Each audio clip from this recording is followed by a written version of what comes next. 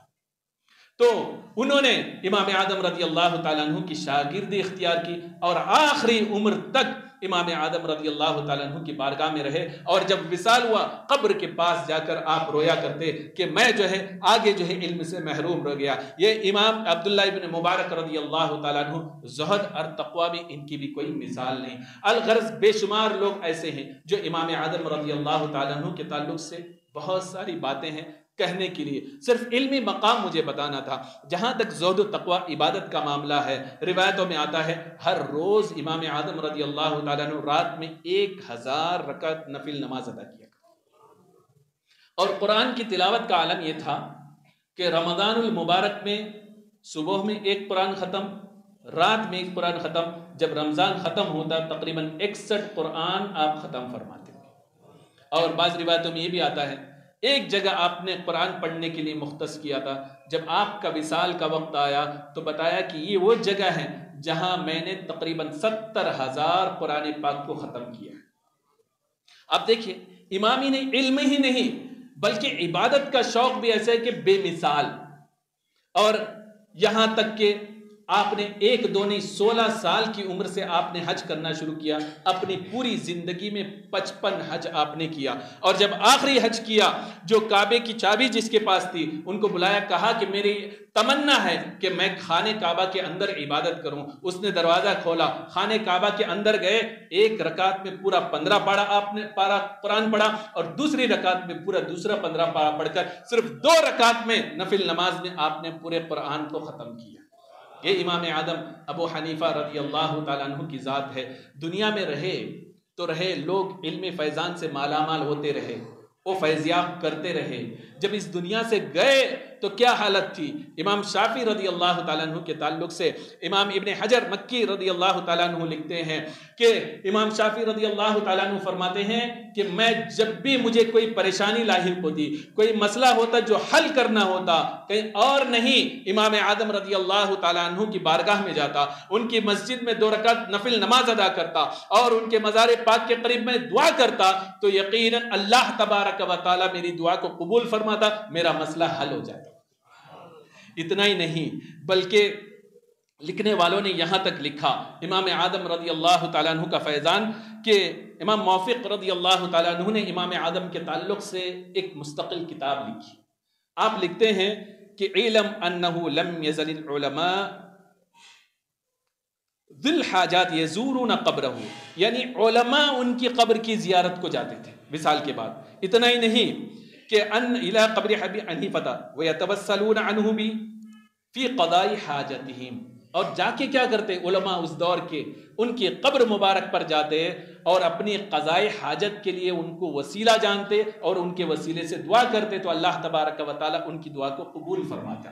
گویا کہ دنیا میں رہے تو علم فیضان سے مالا مال کرتے رہے، لوگوں کی ضرورت پوری کرتے رہے. جب اس دنیا سے ظاہری وصال فرما گئے تب بھی جو ہے ان کے قبر انور دعا کی مقبولیت کے لیے استجاب کے لیے مستجاب کے لیے کہ وہ ایک جو ہے تریاق بن کر رہ گئی. اور آج بھی بندہ مومن یقین رکھ کر جو بھی بغداد جاتے ہیں امام اعظم رضی اللہ تعالیٰ عنہ کی بارگاہ میں جائیں، وہاں ان کے مسجد میں نفل نماز ادا کریں، اپنے قضاء حاجت کو رکھیں، ان کے وسیلے سے دعا کریں تو انشاءاللہ تبارک و تعالیٰ اللہ تعالیٰ آپ کی دعا کو بھی قبول فرمائے گا. الغرض بتانے کا مقصد یہ ہے امام اعظم رضی اللہ تعالیٰ عنہ کی ذات ایک ایسی ذات ہے جنہوں نے صحابہ کا دیدار کیا، جو خیر القرون میں پیدا ہوئے، جن کے تعلق سے سرکار نے فرما دیا کہ میرے صحابہ کو دیکھنے والے بھی جو ہے جسے جہنم کی آگ چھو نہیں سکتی، جنہیں جو ہے فقہاء نے بڑے بڑے امام مانا، جنہیں مجتہدین نے جنہیں جو ہے مجتہد مانا. تو ہمیں بھی چاہیے ان کا احترام کریں، جہاں ہم ان کی تقلید کریں ان کو یاد کرنے کی کوشش کریں اور ان کے اخلاق و کردار کو بھی اپنانے کی کوشش کریں. اور 2 شعبان المعظم کو ان کا عرس ہے، اپنے گھر پہ جو ہے ان کے نام کی فاتحہ بھی کریں. اللہ تبارک و تعالی ہم سب کو عمل کی توفیق عطا فرمائے. استغفر اللہ ربی من کل ذنب واتوب الیہ، واخر دعوانا ان الحمد للہ رب العالمین.